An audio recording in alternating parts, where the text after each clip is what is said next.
appreciate your leadership, and for all of us who just went through the tour, your knowledge and ability to inspire is tremendous. Thank you for sharing with us your view and vision of these beautiful pieces of art, so thank you very much. We're going to have a number of people speak, and I'll introduce each one before they speak.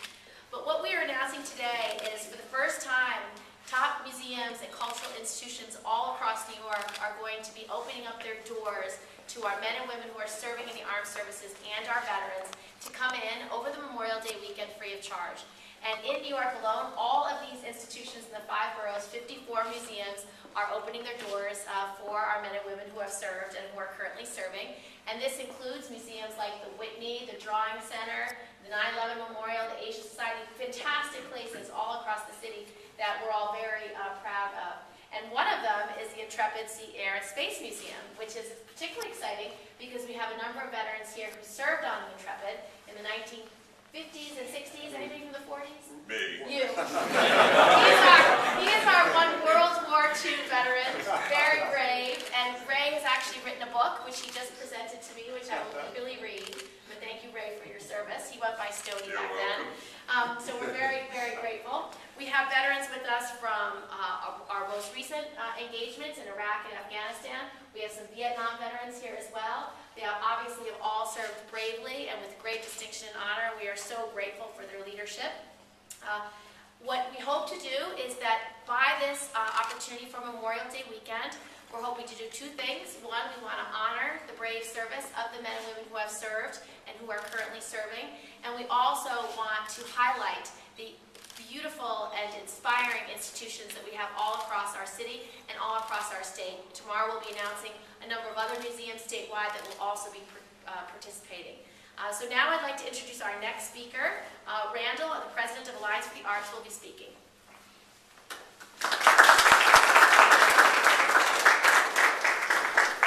Thank you very much, Senator, and thank you especially for taking the leadership in organizing this. It's such a good idea and such a simple idea. It's surprising no one thought of it before you, but I'm really glad that you did, and delighted, speaking on behalf of the cultural community in New York. I think this can grow over time. We all, frankly, are looking for ways to show our respect and honor and gratitude to the men and women who have served and are serving. So this is a fantastic idea. When I heard about it, I was reminded of a World War II story. Supposedly, Winston Churchill was asked in Parliament in the middle of Battle of Britain, why, sir, at this moment of great national trial, are you proposing an increase in the arts budget? And he said, I do it to remind us of what we're fighting for, our freedoms. So, thank you very much. Very inspiring. Our next speaker is John Hayworth, President of Museum Association of New York. John, go. Thank you so much, Senator. I'm especially proud that this initiative is going on. My museum has had a long-standing, I'm with the National Museum of the American Indian, and we developed an exhibition about the Code Talkers and the Native American servicemen and women over many, many years. So I'm very pleased that on behalf of all the museums of New York State and the Museum Association of New York, that we're part of this initiative. And I just encourage all of us to open our doors and give a very special welcome to the servicemen and women and all the veterans as well. Thank you so much for all of your service. Great.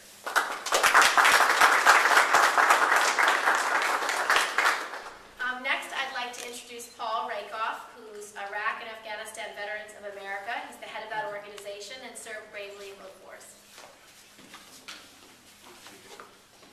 Thank you, Senator. On behalf of all of us at IAVA, Iraq and Afghanistan Veterans of America, I want to thank you, first of all, for your leadership. Serving on the Armed Services Committee, and especially your leadership on the GI Bill, has been critical. So we want to start by thanking you there. And I think Memorial Day is really about 2 things. It's about leadership, and it's about saying thank you. And New York has always led the way. I remember when I came home from Iraq in 2004, New York welcomed me with open arms. And to see the city continuing to do that for the other veterans that are coming behind us is tremendous. And we're honored And this day gives everybody throughout the city and throughout the state an opportunity to say thank you. By opening up some of our most critical cultural resources, it gives us a chance to come together with our families, to be around other veterans, and to connect with the general public. So Memorial Day is an important time of remembrance, and it's great to see New York really leading the way for the rest of the country. And we hope this serves as a model for other cities and other states around the country. Thank you. Thank you very much. Well, I just wanted to... Paul brought up two issues that very much drive this event.